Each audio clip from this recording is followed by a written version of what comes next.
Konnichiwa! Tara at samahan nyo kami sa aming adventure dito sa Pilipinas. Let's go! Habang nagsuswimming ang mga bata,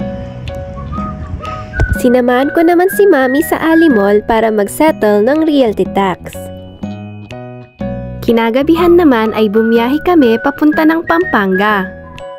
Grabe, ang dami na ngang pagbabago ngayon dito sa Pilipinas.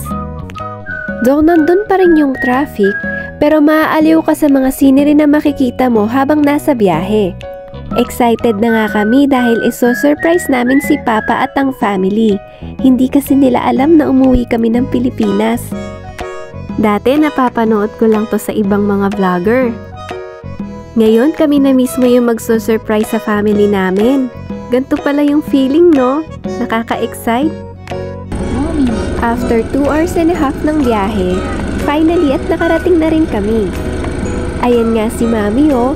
Full support din siya sa amin sa pagsusurprise kay Papa. Masasabi kong sobrang blessed at thankful ako na meron akong biyanan na kagaya niya. Thank you, Mami, for always being there for us. We love you.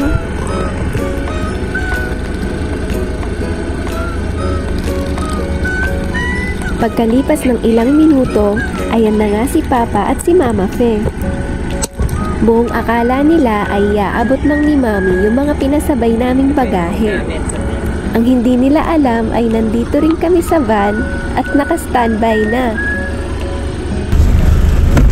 Surprise! Pasaway! Ating pa-surprise! Gigi! Ayun, palayay! Santay! Gigi! Makadaming santay. Ayun naman!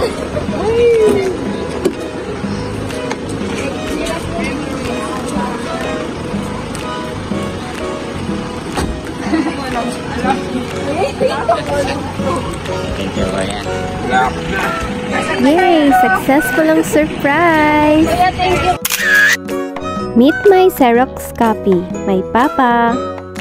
At eto naman si Mama Fe. At sila naman ang mga cute na cute kong pamangkin.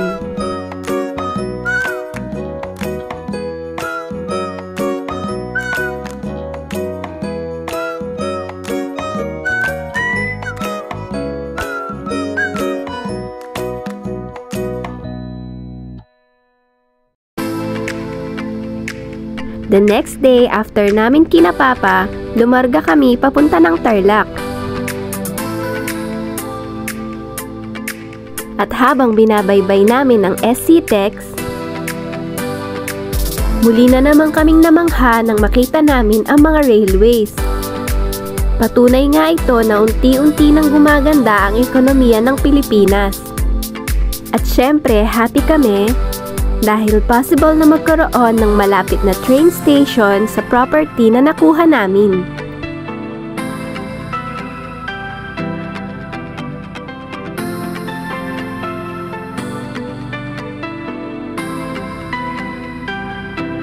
First destination, Concepcion, Tarlac.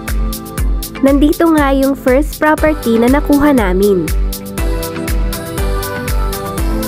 Dito namin imi-meet yung ahente namin sa Wendy's.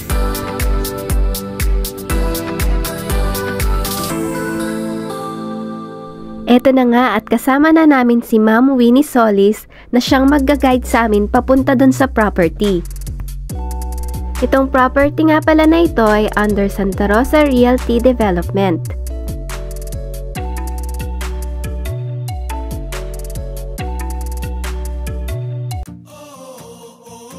Eto na nga at natanaw na namin ang palatandaan na puno ng akasya. Medyo looban nga itong property na nakuha namin dito sa Concepcion. Pero nakapagitna ito sa bayan ng Concepcion at Capas. Marami din siyang access road kaya wala pang 10 minuto ay makakarating na kayo ng bayan.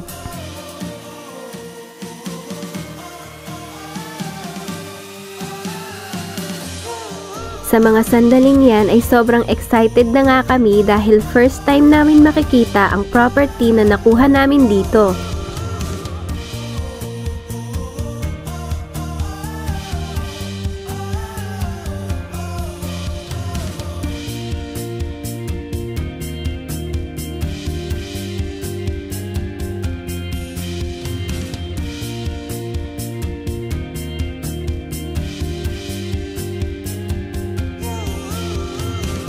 Ayan nga at nagulat nga ako dahil ang dami na rin palang bahay na nagpatayo dito. Nung time na kunin kasi namin tong lote ay wala pa talagang bahay na nakatayo banda dito sa Phase 2 at Phase 3.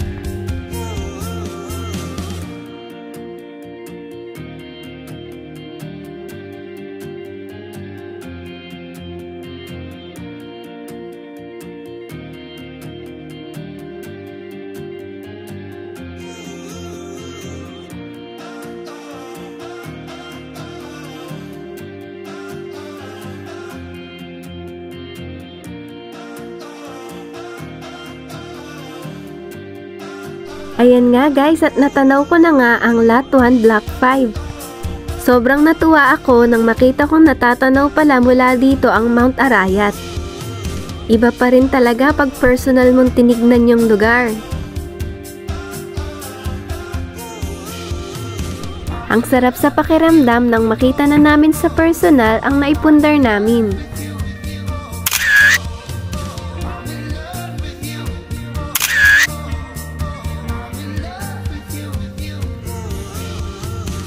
Itong dalawang anak ko nga ay tuwang-tuwa sa mga kambing. First time kasi nilang makakita ng kambing sa personal at sobrang malapitan pa.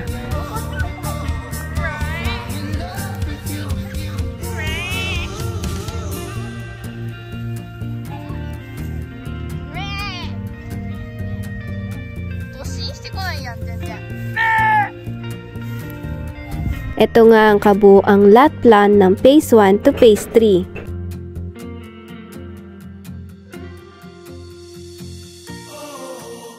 Papasok sa area ay merong church, barangay hall, at covered court.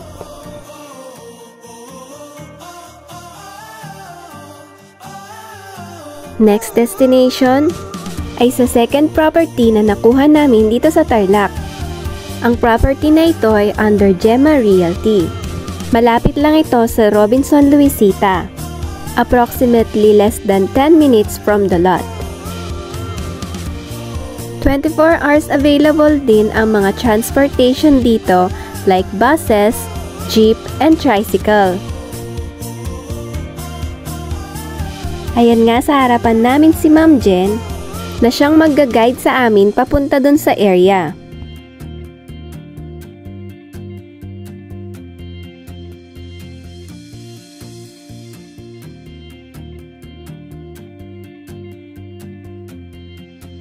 Malapit nga dun sa lote ang Rex City in the Forest. Next to the Rex City ay ang Bea Bianca Resort.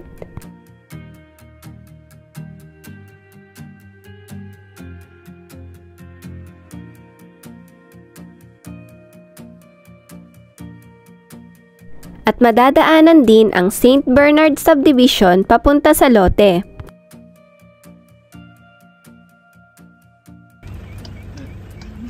Ayan nga at muli na namang natuwa ang mga bata nang makakita sila ng itik.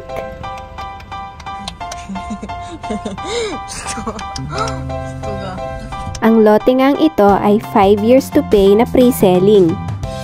Fully developed residential lot ito upon turnover.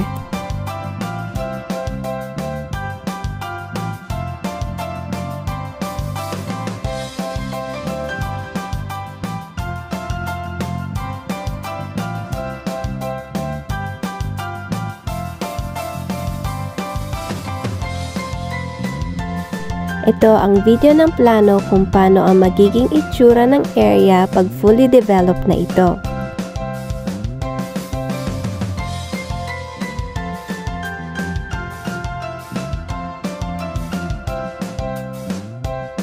Isa sa mga amenities ng area ang basketball court.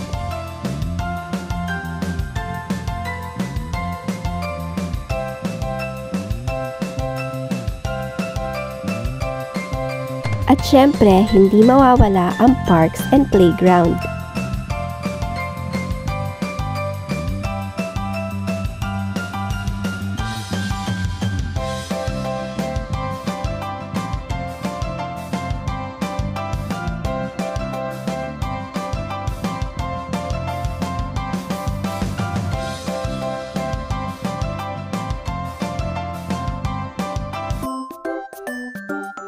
At hindi rin mawawala ang swimming pool.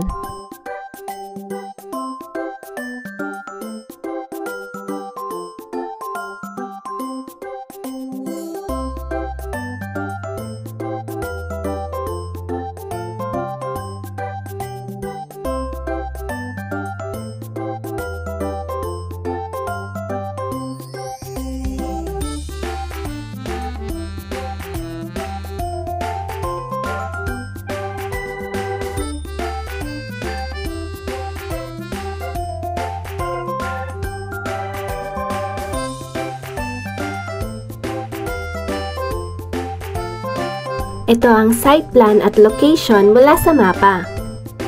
Less than 10 minutes from Robinson, Luisita.